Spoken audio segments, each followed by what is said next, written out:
Bonjour et bienvenue à toi dans cette vidéo, j'espère que tu vas bien, moi aussi je vais super bien. En fait, dans cette petite vidéo, j'aimerais te raconter une petite histoire qui est un peu triste, mais qui m'a vraiment enseigné beaucoup de choses.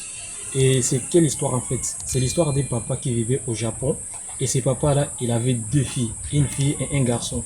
Et puis, un jour, sa fille est partie puiser de l'eau dans une rivière. Et malheureusement, sa fille, elle s'est noyée.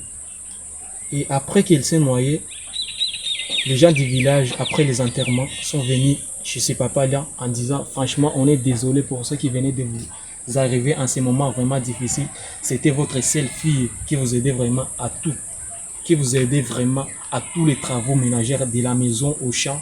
Franchement, on est désolé, on ne sait pas quoi dire, on ne sait pas quoi faire pour vous aider.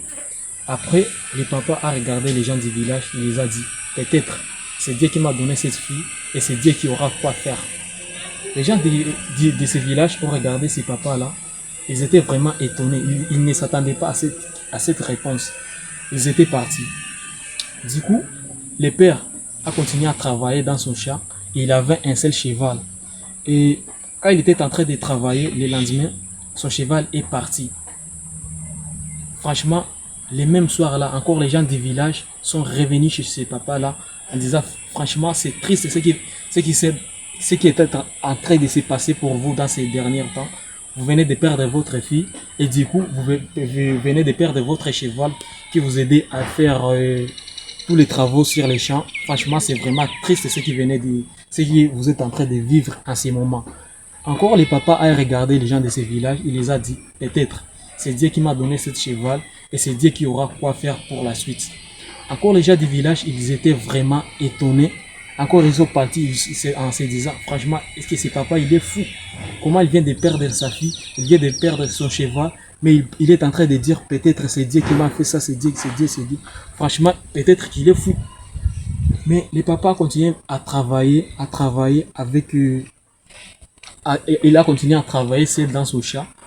Et puis un jour, il était en train de travailler, il a regardé son cheval, est en train de revenir avec deux autres chevaux. Donc ça faisait au total 3 chevaux.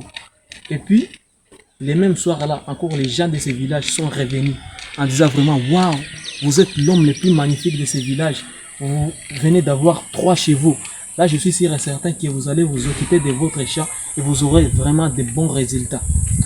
Et encore le papa là a regardé encore ces gens de ces villages en disant, peut-être c'est Dieu qui venait de me donner ces 3 chevaux et c'est lui qui saura quoi faire pour la suite. Encore, il a continué à travailler avec ces 3 chevaux.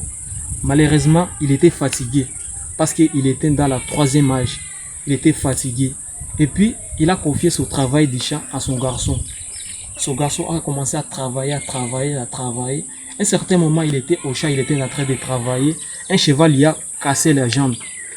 Encore, quand les gens du village ont regardé ça, ont remarqué ça, les mêmes soirs là, ils sont revenus encore chez ces papas-là en disant, vraiment c'est triste, votre seul enfant qui vous aidait à tout, et encore vous êtes malade. Franchement c'est triste, on ne sait pas quoi faire, on ne sait pas à quoi on peut vous aider. Encore le papa, il a regardé encore les gens de ces villages en disant, peut-être c'est Dieu qui m'a donné mon fils et c'est Dieu qui a fait que cette action ça se présente. C'est le seul Dieu qui aura quoi faire pour la suite.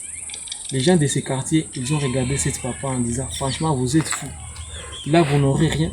On ne sait pas comment vous allez trouver à manger. Vous êtes malade. Votre fils vient de se casser la jambe. Franchement, c'est triste. Hein? Mais le papa, il a regardé encore ces gens. Il a gardé son silence. Et puis, une semaine après, les soldats du Japon, il y avait la guerre au Japon. Les soldats passaient dans tous les villages en train de recruter des jeunes de moins de 30 ans pour aller à la guerre. Et quand les soldats ils ont arrivé dans ce village, ils ont enregistré tous les jeunes de ces villages pour aller à la guerre. Quand ils sont arrivés chez ces papas-là, ils ont remarqué que son fils n'a pas de jambes. Ils l'ont laissé les garçons là avec son papa. Et le lendemain matin, quand les gens du village ont remarqué encore ça, ils sont revenus encore chez ces papas-là en disant, franchement, c'est vraiment une chose gracieuse. Vous êtes l'homme le plus chanceux de ce village. On vient de prendre tous nos fils pour aller à la guerre. On ne sait pas si on les verra encore. Mais vous, votre fils vient de rester ici parce qu'il vient de se casser votre jambe. Il les a répondu encore, peut-être c'est Dieu qui a voulu ça et c'est Dieu qui a tout la réponse à toutes nos questions.